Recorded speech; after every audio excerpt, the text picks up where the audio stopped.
Welcome to legal ethics YouTube channel. ഇന്നത്തെ നമ്മുടെ topic തെരഞ്ഞെടുപ്പ് കമ്മീഷൻ. ഇന്ന് നമുക്കായി ക്ലാസ് എടുക്കുന്നത് അഡ്വക്കേറ്റ് ഹാരിസ് എ. എല്ലാവരും വീഡിയോ തുടർന്ന് കാണുക.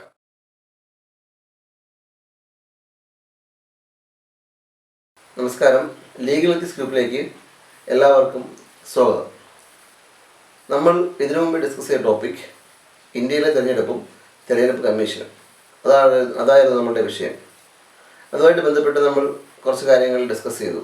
ഇന്ത്യയിലെ തെരഞ്ഞെടുപ്പിൽ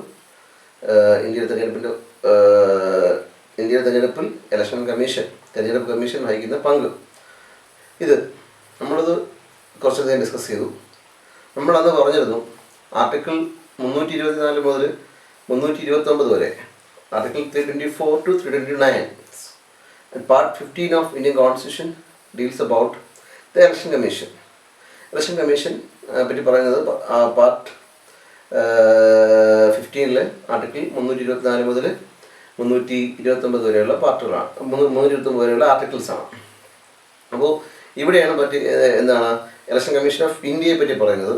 പിന്നെ usually state election commission, local ബോഡീസിൻ്റെ ഇലക്ഷൻ നടത്താൻ ഒരു സെപ്പറേറ്റ് സ്റ്റേറ്റ് ഇലക്ഷൻ കമ്മീഷൻ തന്നെയുണ്ട്. 243K പ്രകാരം എസ്റ്റാബ്ലിഷ് ആയിട്ടുള്ള. നമ്മളതൊക്കെ അന്ന് ഡിസ്കസ് ചെയ്തു. ഇന്ന് നമ്മൾ ഡിസ്കസ് ചെയ്യാൻ പോകുന്നതെന്ന് പറഞ്ഞാൽ, നമ്മുടെ കോൺസ്റ്റിറ്റ്യൂഷനിൽ പല നിയമങ്ങളിൽ ഉള്ള തിരഞ്ഞെടുപ്പുമായിട്ട് ബന്ധപ്പെട്ട ചട്ടങ്ങളും റൂൾസുകളും ഒക്കെയാണ്. തിരഞ്ഞെടുപ്പുമായിട്ട് നമ്മൾ ഡിസ്കസ് ചെയ്യുമ്പോൾ, തിരഞ്ഞെടുപ്പുമായിട്ട് ബന്ധപ്പെട്ട് നമ്മൾക്ക് ഏറ്റവും കൂടുതൽ അവകാശം തരുന്ന ഒരു ആർട്ടിക്കിളാണ് ആർട്ടിക്കിൾ 325, 326. 325 പറയുന്നു, ഒരു വ്യക്തിക്ക് അയാൾ ഒരു പ്രത്യേക മതമാണെന്നുള്ള പേരിലോ, ഒരു പ്രത്യേക മതക്കാരനാണെന്നുള്ള പേരിലോ, അല്ലെങ്കിൽ ഒരു പ്രത്യേക കാസ്റ്റ് ആണെന്നുള്ള പേരിലോ, അല്ലെങ്കിൽ ഒരു പ്രത്യേക വർഗമാണെന്നുള്ള പേരിലോ, പ്രത്യേക ജെൻഡറാണെന്ന പേരിലോ അദ്ദേഹത്തിൻ്റെ ഇലക്ട്രൽ റോളിലോട്ടുള്ള അദ്ദേഹത്തിൻ്റെ പ്രവേശനം തടയാൻ പാടില്ല. മീൻസ് അയാളുടെ വോട്ട് ചെയ്യാനുള്ള പ്രൊസീഡിങ്സ്, ആ ഇലക്ട്രൽ റോളിൽ അയാൾക്ക് അയാൾ മെമ്പറാവാൻ അപേക്ഷ കൊടുക്കുമ്പോൾ അയാളൊരു പ്രത്യേക മതക്കാരനെന്നുള്ള കാരണം കൊണ്ടോ, പ്രത്യേക ജാതിക്കാരനാണെന്നുള്ള കാരണം കൊണ്ടോ, അല്ലെങ്കിൽ ഒരു പ്രത്യേക വർഗത്തിലുള്ള ആളാണെന്നുണ്ടോ, അല്ലെങ്കിൽ പ്രത്യേക ലിംഗത്തിലുള്ള ജെൻഡർ എന്നുള്ള കാരണം കൊണ്ടോ എന്ത് ചെയ്യാൻ പാടില്ല, അയാളുടെ വോട്ടിംഗ് റൈറ്റ് കളയാൻ പാടില്ല. അതോടൊപ്പം തന്നെ അയാളൊരു പ്രത്യേക ജാതിക്കാരനാണ്, അല്ലെങ്കിൽ ഒരു പ്രത്യേക മതത്തിൽപ്പെട്ടവനാണ്, അല്ലെങ്കിൽ പ്രത്യേക വർഗത്തിൽപ്പെട്ടവരാണ് എന്നുള്ളത് അദ്ദേഹത്തിനൊരു ക്ലെയിമായിട്ട് ഉന്നയിക്കാൻ പറ്റത്തില്ല. വോട്ട് ചെയ്യാനുള്ള അവകാശത്തിൽ, അല്ലെങ്കിൽ ഇലക്ട്രൽ റോൾ പേര് വരാനുള്ള ഒരു അയാളുടെ ക്വാളിഫിക്കേഷനായിട്ടും ഉന്നയിക്കാൻ പറ്റത്തില്ല. That means article 325 provides voting right of individual without any discrimination on the basis of religion, gender, caste and ഇതാണ് അനുച്ഛേദം 325 പറയുന്നത്. പിന്നീട് 326 വേറൊരു കൺസെപ്റ്റ്, യൂണിവേഴ്സൽ അഡൽട്ട് ഫ്രാഞ്ചൈസ്, പ്രായപൂർത്തി വോട്ടവകാശം. ഈ 326 പ്രകാരം ഇന്ത്യയിലെ എല്ലാ സിറ്റീസിനും, 18 വയസ്സായ പൂർത്തിയായിട്ടുള്ള എല്ലാ സിറ്റീസിനും, അവർക്കെല്ലാം വിത്തൗട്ട് എനി ഡിസ്ക്രിമിനേഷൻ അവർക്കെല്ലാം ഇലക്ട്രൽ റോൾ മെമ്പറാവാനും വോട്ടിംഗ് റൈറ്റ് എക്സസൈസ് ചെയ്യാനുള്ള റൈറ്റ് ഉണ്ട് എന്നുള്ളതാണ് പ്രത്യേകതയല്ല പറയുന്നത്. അനുച്ഛേദം 326 പറയുന്നത്, ഒരു ഇന്ത്യൻ സിറ്റിസൺ അദ്ദേഹം 18 വയസ്സ് പൂർത്തിയായാൽ ഒരു ഡിസ്ക്രിമിനേഷനും കൂടാതെ അദ്ദേഹത്തിന് വോട്ടിംഗ് റൈറ്റ് ഉണ്ട് എന്നുള്ളതാണ്. As per the article 326, every citizen has a right to vote if he attains the age of 18. ഇപ്പോൾ 18 വയസ്സായാൽ വോട്ടവകാശമുണ്ട്. ഈ വോട്ടവകാശം നമുക്കറിയാം, വോട്ടവകാശത്തിനെല്ലാം പല പോരാട്ടങ്ങൾ ലോകത്തിൽ നടന്നിട്ടുണ്ട്.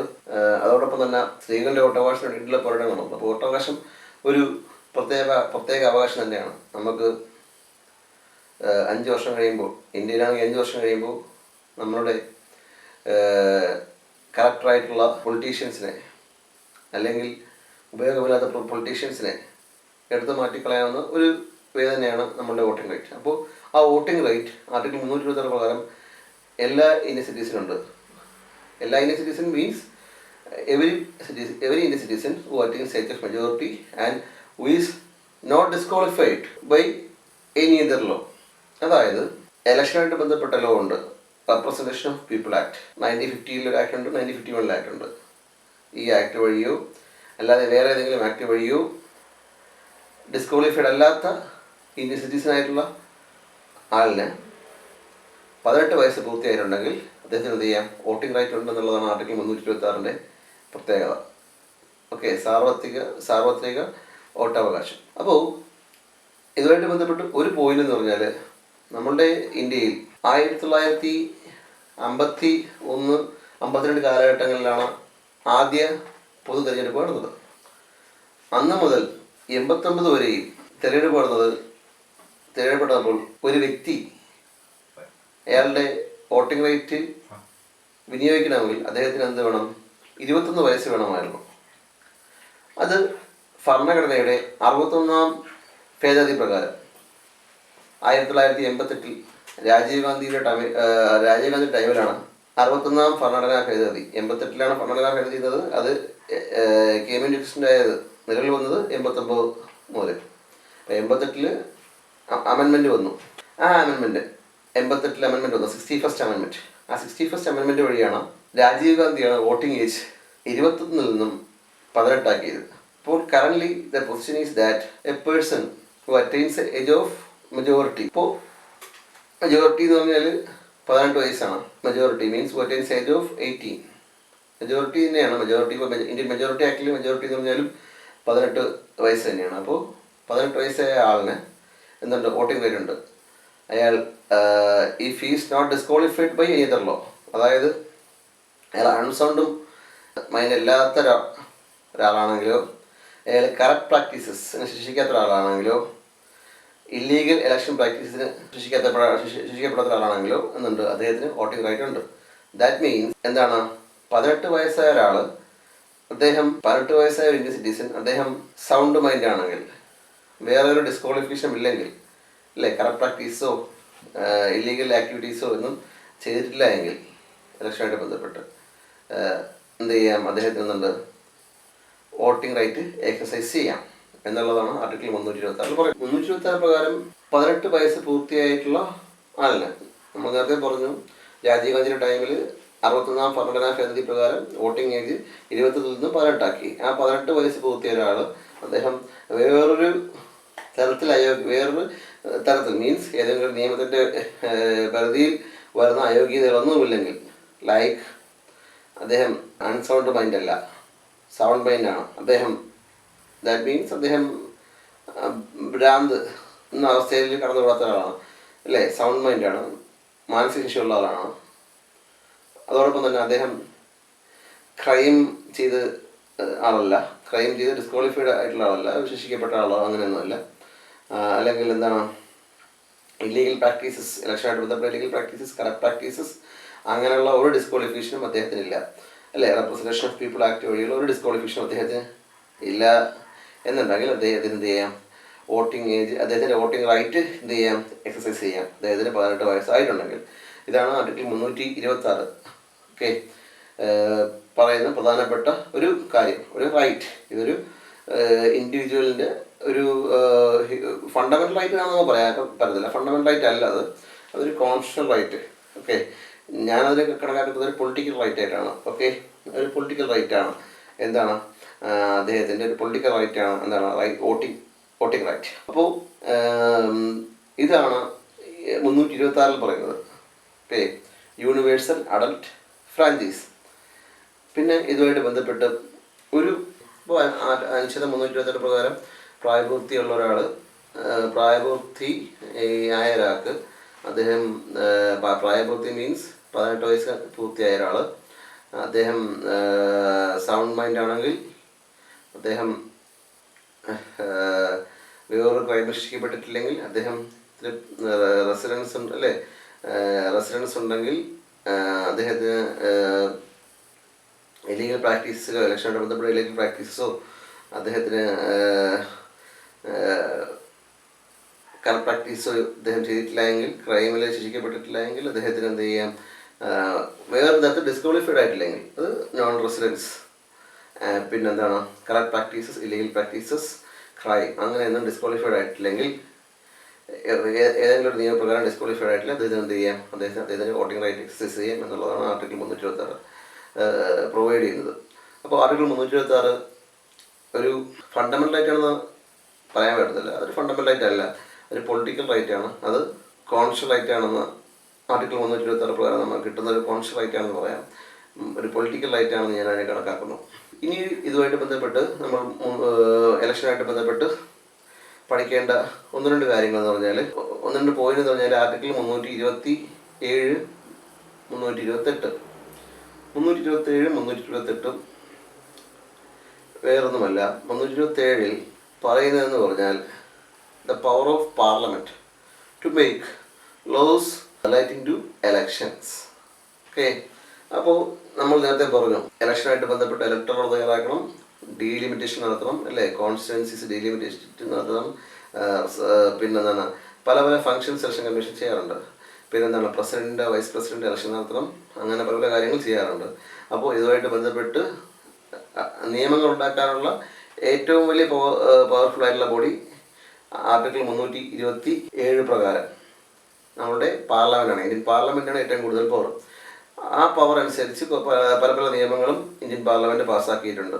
അതിൽ ഒന്നെന്ന് പറഞ്ഞാൽ ഇമ്പോർട്ടൻ്റ് ആയിട്ടുള്ള, നമ്മുടെ ഏറ്റവും ഇമ്പോർട്ടൻ്റ് ആയിട്ടുള്ള representation of people act 1950 and representation of people act 1951, presidential and vice presidential election act 1952, delimitation act, പിന്നെ അതുപോലുള്ള ചില നിയമം. ആർട്ടിക്കിൾ 327 പ്രകാരം ഇന്ത്യൻ പാർലമെൻറ്റിന് ഇലക്ഷനുമായിട്ട് ബന്ധപ്പെട്ട്, ഇന്ത്യൻ തെരഞ്ഞെടുപ്പുമായിട്ട് ബന്ധപ്പെട്ട്, അതായത് സംസ്ഥാന തിരഞ്ഞെടുപ്പും കേന്ദ്ര പൊതു തിരഞ്ഞെടുപ്പും അതുമായിട്ട് ബന്ധപ്പെട്ട് ലോസ് ഉണ്ടാക്കാനുള്ള പവർ ആർക്കുണ്ട്? ഇന്ത്യൻ പാർലമെൻ്റ് ഉണ്ട്. ഇലക്ടറുകൾ തയ്യാറാക്കുന്നത്, ഇലക്ഷൻ നടത്തുന്നതുമായിട്ട് ബന്ധപ്പെട്ട് ലോസ് ഉണ്ടാക്കാൻ ആർക്ക് പവറുണ്ട്?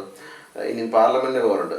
അങ്ങനെ ആർട്ടിക്കിൾ 327 പ്രകാരം കൊടുത്ത അധികാരം വെച്ച് ഇന്ത്യൻ പാർലമെൻറ്റ് പല പല ലോസ് പാസ്സാക്കിയിട്ടുണ്ട്. അതിലൊന്നെന്ന് പറഞ്ഞാൽ representation of people act 1915 and representation of people act 1951, presidents and vice presidential election act 1952, delimitation act, അങ്ങനെ പല പല നിയമങ്ങൾ. അതിൽ നമ്മൾ മെയിനായിട്ട് ഡീൽ ചെയ്യേണ്ടത് ഫസ്റ്റ് ആക്ട് എന്ന് പറഞ്ഞാൽ representation of people act 1915.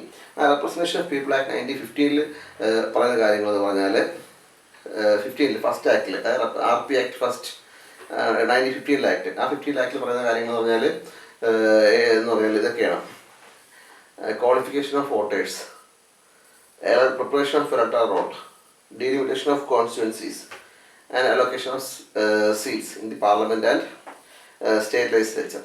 Okay, അങ്ങനെയുള്ള കാര്യങ്ങളാണ് representation of people act 1915 deal ചെയ്യുന്നത്. അതിനുശേഷം വന്ന വേറൊരു ആക്ടാണ് representation of people act 1951.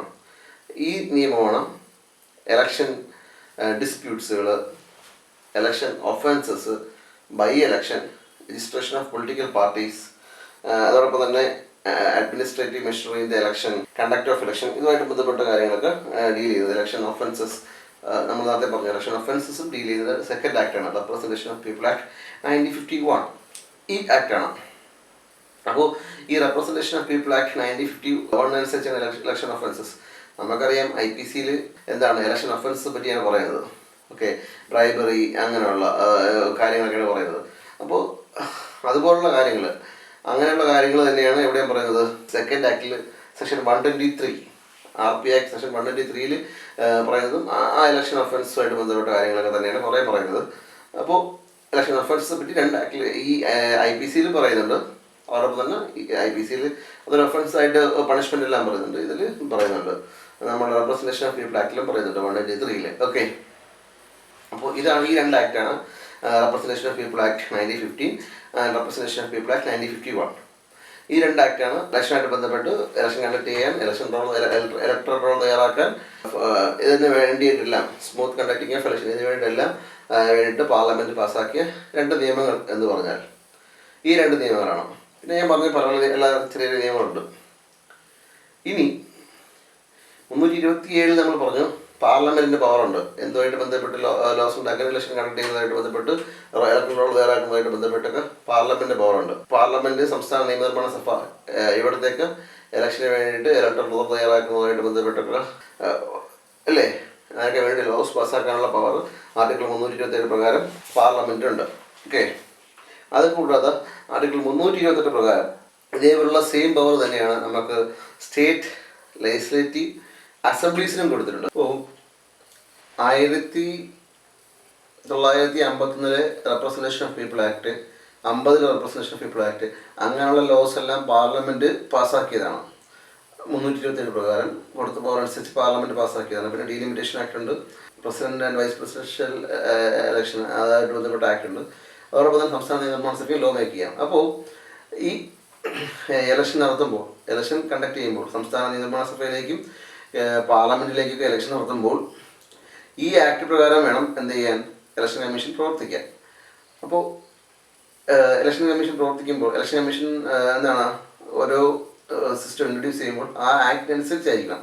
Representation of people act 2 act ഉണ്ടല്ലോ, representation of people act 1915, representation of people act 1951. ഈ 2 ആക്ടും അനുസരിച്ചായിരിക്കണം എന്ത് ചെയ്യാനുള്ളത്, ഓരോ സിസ്റ്റം ഇൻട്രൊഡ്യൂസ് ചെയ്യാനുള്ളത്, ഓരോ ഇലക്ഷൻ പ്രോസസ്സും കണ്ടക്ട് ചെയ്യാനുള്ളത്. അപ്പോൾ അങ്ങനെ അതിന് വിരുദ്ധമായിട്ട് ഇലക്ഷൻ കമ്മീഷൻ ചെയ്താൽ അത് ചെയ്യാൻ പാടില്ല എന്നുള്ളതാണ്. ഒരു ലോ ഇല്ലെങ്കിൽ അതുമായിട്ട് എന്തെങ്കിലും സിസ്റ്റം ഇൻട്രൊഡ്യൂസ് ചെയ്യാം. ആ ലോയിൽ എക്സ്പ്രസ് ആയിട്ടൊരു കാര്യം പറയുന്നുണ്ടെങ്കിൽ അതനുസരിച്ച് ചെയ്യണം. അല്ലെങ്കിൽ അവർക്ക് എന്ത് ചെയ്യാം, ഇലക്ഷൻ കമ്മീഷൻ വേണമെങ്കിൽ ഇൻട്രൊഡ്യൂസ് ഒരു സിസ്റ്റമൊക്കെ ഇൻട്രൊഡ്യൂസ് ചെയ്യാം നോട്ടിഫിക്കേഷൻ വഴി. അല്ലെങ്കിൽ എന്ത് ചെയ്യണം, റെപ്രസെൻറ്റേഷൻ ഓഫ് പീപ്പിൾ ആക്ട് അനുസരിച്ച് വേണം പ്രവർത്തിക്കാൻ. അല്ലെങ്കിൽ വേറെ ഏതെങ്കിലും ഇലക്ഷനായിട്ട് ബന്ധപ്പെട്ട നിയമങ്ങളുണ്ടെങ്കിൽ. അപ്പോൾ അങ്ങനെ വന്നൊരു കേസാണ് AC ജോസ് വേഴ്സസ് ശിവൻപിള്ള.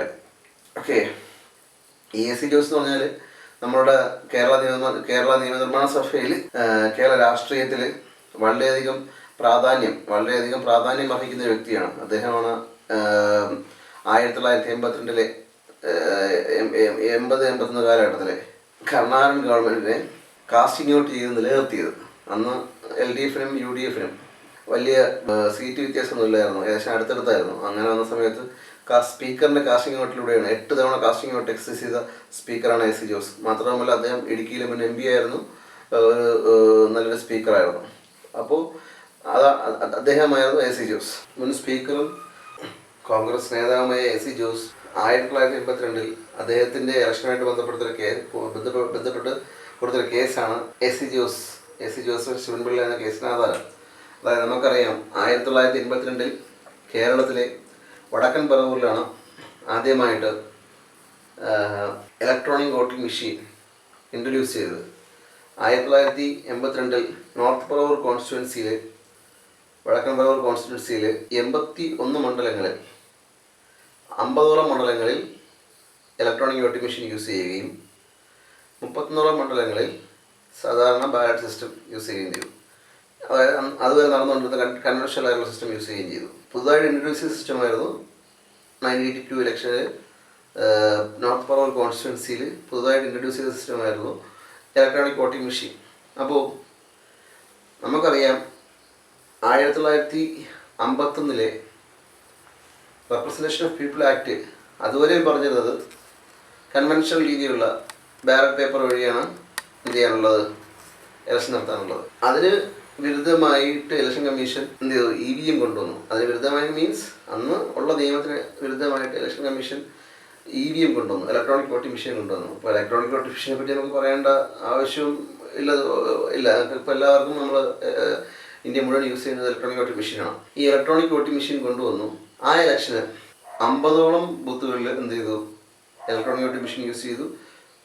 ബാക്കിയുള്ള 31ഓളം ഉള്ള ബൂത്തുകളിൽ എന്ത് ചെയ്തു, കൺവെൻഷണൽ സിസ്റ്റം യൂസ് ചെയ്തു. അപ്പോൾ ഈ ഇലക്ട്രോണിക് വോട്ടിംഗ് മെഷീൻ ഉപയോഗിച്ചുള്ള ഇലക്ഷൻ്റെ റിസൾട്ട് എന്ന് പറഞ്ഞാൽ 1982 ഇലക്ഷന് AC ജോസ്, കോൺഗ്രസ് നേതാവായിട്ടുള്ള AC ജോസ്, ഇടത് സ്ഥാനാർത്ഥിയായിട്ടുള്ള N ശിവൻപിള്ളയോട് 123 വോട്ടിന് തോറ്റു. ആ 123 വോട്ടിന് തോറ്റപ്പോൾ AC Jose election commission electronic voting machine north പറവൂരിൽ ഇൻട്രൊഡ്യൂസ് ചെയ്തതിനെ ചോദ്യം ചെയ്തു. അദ്ദേഹം പറഞ്ഞു, റെപ്രസെൻറ്റേഷൻ ഓഫ് പീപ്പിൾ ആക്ടിലും കണ്ടക്ട് ഓഫ് ഇലക്ഷൻ റൂൾസിലും പറയുന്നത് എന്താണ്? അതുവരെയുള്ള കണ്ടക്ട് ഓഫ് ഇലക്ഷൻ റൂൾസിലും 1982 വരെയുള്ളതും കണ്ടക്ട് ഓഫ് ഇലക്ഷൻ റൂൾസിലും റെപ്രസെൻറ്റേഷൻ ഓഫ് പീപ്പിൾ ആക്ടിലും പറയുന്നത് എന്താണ്? കൺവെൻഷണൽ രീതിയിൽ നടത്താനാണ്. അപ്പോൾ 1982 പറവൂരിലെ ഇലക്ഷൻ, നോർത്ത് പറവൂരിലെ ഇലക്ഷന് AC ജോസും ശിവൻപിള്ളയാണ് കിട്ടിയത്. ആ ഇലക്ഷനാണ് ഇന്ത്യയിൽ ആദ്യമായിട്ട് ഇലക്ട്രോണിക് വോട്ടിംഗ് മെഷീൻ ഉപയോഗിച്ചത് നമ്മൾ നേരത്തെ പറഞ്ഞു. അതുവരെ റെപ്രസെൻറ്റേഷൻ ഓഫ് പീപ്പിൾ ആക്ടിൽ ഉള്ള പൊസിഷൻ എന്ന് പറഞ്ഞാൽ കൺവെൻഷനലായിട്ടുള്ള ബാലറ്റ് സിസ്റ്റം യൂസ് ചെയ്യുക എന്നുള്ളതാണ്. ബാലറ്റ് പേപ്പർ യൂസ് ചെയ്ത് ഇലക്ഷൻ നടത്തുക എന്നുള്ളതാണ്. റെപ്രസെൻറ്റേഷൻ ഓഫ് പീപ്പിൾ ആക്ട്, അതോടൊപ്പം തന്നെ കണ്ടക്ട് ഓഫ് ഇലക്ഷൻ റൂൾസ് 1961, ഇതിലെല്ലാം പറയുന്നത് 82 വരെയുള്ള റൂൾ എന്ന് പറഞ്ഞാൽ എന്താണ്? കൺവെൻഷനലായിട്ടുള്ള സിസ്റ്റം യൂസ് ചെയ്യുക. അപ്പോൾ അങ്ങനെ ഒരു റൂൾ നിലനിൽക്കുകയെ കൺവെൻഷനലായിട്ടുള്ള ഇലക്ഷൻ ബാലറ്റ് പേപ്പർ ഉപയോഗിച്ചുള്ള ഇലക്ഷൻ നടത്തുക എന്നുള്ളതാണ് റെപ്രസെൻറ്റേഷൻ ഓഫ് പീപ്പിൾ ആക്ടിലും കണ്ടക്ട് ഓഫ് ഇലക്ഷൻ റൂൾസിലും പറഞ്ഞിരുന്നത്. അതിന് വിരുദ്ധമായി ഇലക്ഷൻ കമ്മീഷൻ ഒരു നോട്ടിഫിക്കേഷനിലൂടെ 82 ഇലക്ഷന് നോർത്ത് പറവൂരിൽ ഇലക്ട്രോണിക് വോട്ടിംഗ് മെഷീൻ ഇൻട്രൊഡ്യൂസ് ചെയ്തു. ഇലക്ട്രോണിക് വോട്ടിംഗ് മെഷീൻ ഇൻട്രൊഡ്യൂസ് ചെയ്തപ്പോൾ ആ ഇലക്ഷന് 81 ഇലക്ഷൻ 81 ബൂത്തുകളിൽ, ഇലക്ഷൻ നടന്ന 81 ബൂത്തുകളിൽ 30 കൺവെൻഷനലായിട്ടുള്ള ബാലറ്റ് പേപ്പറും 31 കൺവെൻഷനലായിട്ടുള്ള ബാലറ്റ് പേപ്പറും ബാക്കിയുള്ള 50 സ്ഥലത്ത് ഇലക്ട്രോണിക് വോട്ടിംഗ് മെഷീനുമായിരുന്നു. റിസൾട്ട് വന്നപ്പോൾ AC ജോസ് 123 വോട്ടുകൾ തോറ്റു. അങ്ങനെ AC Jose election commission electronic voting machine north പറവൂരിൽ ഇൻട്രൊഡ്യൂസ് ചെയ്തതിന് എതിരെ അദ്ദേഹം ഹൈക്കോടതി കേസിന് പോയി. ഹൈക്കോടതി കേസിന് പോയപ്പോൾ ഹൈക്കോടതി ഇതിന് ഡിസ്റിഗാർഡ് ചെയ്യുകയും ഇലക്ഷൻ ശിവൻപിള്ള ജയിച്ചതായിട്ടുള്ള AC ജോസ് തോറ്റു, അതുകൊണ്ടാണല്ലോ അദ്ദേഹം കേസിന് പോയത്. അപ്പോൾ ശിവൻപിള്ള ജയിച്ചതായിട്ടുള്ള ഇലക്ഷൻ റിസൾട്ട് അതെന്ത് ചെയ്തു? ഹൈക്കോടതി അംഗീകരിക്കുകയും അതിൽ ഇലക്ട്രോണിക് വോട്ടിംഗ് മെഷീൻ കൊണ്ടുവന്നതിൽ വലിയ തെറ്റൊന്നും ഹൈക്കോടതി കണ്ടില്ല. അപ്പോൾ ശിവൻപിള്ളയുടെ വിജയം അവിടെയും സാധൂകരിക്കപ്പെട്ടു. അങ്ങനെ AC ജോസ് സുപ്രീം കോടതിയിൽ പോയി, സുപ്രീം കോടതിയിൽ അപ്പീൽ പോയി, സുപ്രീം കോടതി പോയപ്പോൾ ആ കേസിൽ സുപ്രീം കോടതി പറഞ്ഞു, പ്രാതിനിധ്യ നിയമത്തിൽ, അതായത് റെപ്രസെൻറ്റേഷൻ ഓഫ് പീപ്പിൾ ആക്ടിലും കണ്ടക്ട് ഓഫ് ഇലക്ഷൻ റൂൾസിലും പറയുന്നത് എന്താണ്? ഇലക്ഷൻ കമ്മീഷൻ എന്ത് ചെയ്യണം? തിരഞ്ഞെടുപ്പ് നടത്തുമ്പോൾ കൺവെൻഷനലായിട്ടുള്ള ബാലറ്റ് പേപ്പർ യൂസ് ചെയ്യണമെന്നുള്ളതാണ്. അപ്പോൾ സുപ്രീം കോടതി പറഞ്ഞു അങ്ങനെയുള്ള നിയമം നിലനിൽക്കെ, റെപ്രസെൻറ്റേഷൻ ഓഫ് പീപ്പിൾ ആക്ടിൽ അങ്ങനെ ഒരു പ്രൊവിഷൻ നിലനിൽക്കെ അതിന് വിരുദ്ധമായി നോട്ടിഫിക്കേഷൻ ഇറക്കി EVM ഇലക്ട്രോണിക് വോട്ടിംഗ് മെഷീൻ കൊണ്ടുവന്നത് തെറ്റാണ്. അതുകൊണ്ട് തന്നെ അവിടെ റീപോളിംഗ് നടത്താനും പറഞ്ഞു. അതാണ് ഫേമസ് ആയിട്ടുള്ള AC ജോസ് വേഴ്സസ് ശിവൻപിള്ള എന്നുള്ള കേസ്. ഇപ്പോൾ നമുക്കറിയാം, ഇപ്പോൾ ഇന്ത്യയിൽ മുഴുവനായിട്ടും പൊതുതിരഞ്ഞെടുപ്പിലും സംസ്ഥാന നിയമനിർമ്മാണ സഭ ഇലക്ഷനുകളിലും മറ്റ് ഇലക്ഷനുകളിലും എല്ലാം ഇലക്ട്രോണിക് വോട്ടിംഗ് മെഷീനാണ് യൂസ് ചെയ്യുന്നത്. ബാലറ്റ് പേപ്പർ യൂസ് ചെയ്യാറില്ല. അപ്പോൾ 82 സിസ്റ്റം 82 വരെയുള്ള സിസ്റ്റം നമ്മൾ എന്താണെന്ന് പറഞ്ഞല്ലോ, കൺവെൻഷനൽ ആയിട്ടുള്ള ബാലറ്റ് പേപ്പർ ആയിരുന്നു. അതിനുശേഷം 90s ആയപ്പോൾ എന്ത് ചെയ്തു? റെപ്രസെൻറ്റേഷൻ ഓഫ് പീപ്പിൾ ആക്ടിൽ അമെൻമെൻറ്റ് വരുത്തുകയും അങ്ങനെ പുതുതായിട്ടൊരു section 61A representation of people ആക്ടിൽ കൊണ്ടുവന്നു. അതോടൊപ്പം തന്നെ ഒരു പുതിയ ചേഞ്ച് കണ്ടക്ട് ഓഫ് ഇലക്ഷൻ റൂൾസിനെ കൊണ്ടുവന്നതിന് ശേഷം അവരെന്ത് ചെയ്തു? ഇലക്ട്രോണിക് വോട്ടിംഗ് മെഷീൻ യൂസ് ചെയ്യാം. അപ്പോൾ എന്താണ്? നിയമത്തിൽ പാർലമെൻറ്റ് അമെൻമെൻറ്റ് വരുത്തി എന്താണ് ആ നിയമത്തിൽ ഒരു മാറ്റം ഉണ്ടായി. അതാണ് സെക്ഷൻ 61A. അതനുസരിച്ച് എന്ത് ചെയ്യാം? ഇലക്ട്രോണിക് വോട്ടിംഗ് മെഷീനിലൂടെ ഇലക്ഷൻ കണ്ടക്ട് ചെയ്യാം എന്നുള്ളൊരു സിസ്റ്റം കൊണ്ടുവന്നു. അങ്ങനെ 1998 ഇന്ത്യയിൽ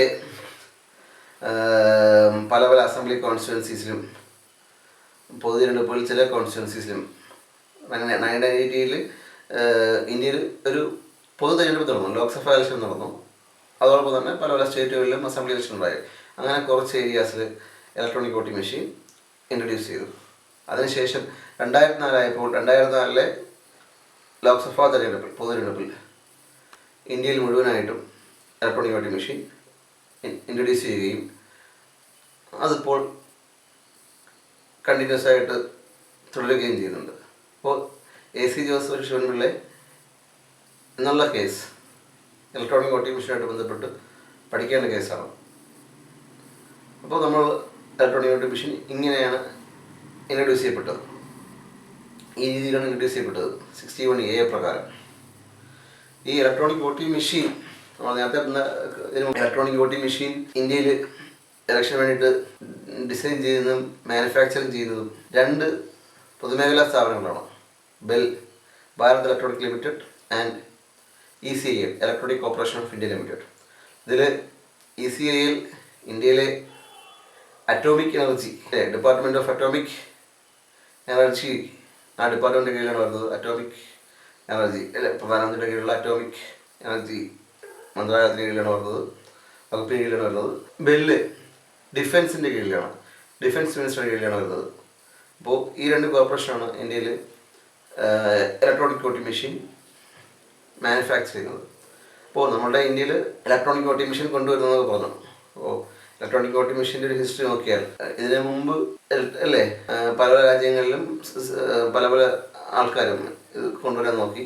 ഇന്ത്യയിൽ നമ്മളിപ്പോൾ ഉപയോഗിക്കുന്ന റഷ്യൻ ഉപയോഗിക്കുന്ന ഇലക്ട്രോണിക് വോട്ടിംഗ് മെഷീൻസിൻ്റെ ഡിസൈൻ ആദ്യമായിട്ട് ഡിസൈൻ ചെയ്തത് സുജാത രംഗരാജൻ എന്നുള്ള ഒരു റൈറ്ററാണ്. അദ്ദേഹം ഒരു എൻജിനീയർ കൂടിയാണ്. അദ്ദേഹം മദ്രാസ് ഇൻസ്റ്റിറ്റ്യൂട്ട് ഓഫ് ടെക്നോളജിയിൽ നിന്ന് എൻജിനീയറിംഗ് ബിരുദം പൂർത്തിയാക്കി അദ്ദേഹം ബെല്ലിൽ ജോലി ചെയ്യുമ്പോൾ, ഭാരത് ഇലക്ട്രോണിക് ലിമിറ്റഡിൽ ജോലി ചെയ്യുമ്പോഴാണ് അദ്ദേഹം ഇലക്ട്രോണിക് വോട്ടിംഗ് മെഷീൻ ഡിസൈൻ ചെയ്തത്. അദ്ദേഹം ഒരു റൈറ്ററാണെന്ന് നമ്മൾ പറഞ്ഞു. അദ്ദേഹം പല സിനിമകളിലും എഴുതുന്നതിൽ, സ്റ്റോറീസ് എഴുതുന്നതിൽ, എൻ്റെ സ്ക്രിപ്റ്റുകൾ എഴുതുന്നതിലൊക്കെ പല കോൺട്രിബ്യൂഷൻ നടത്തിയിട്ടുണ്ട്.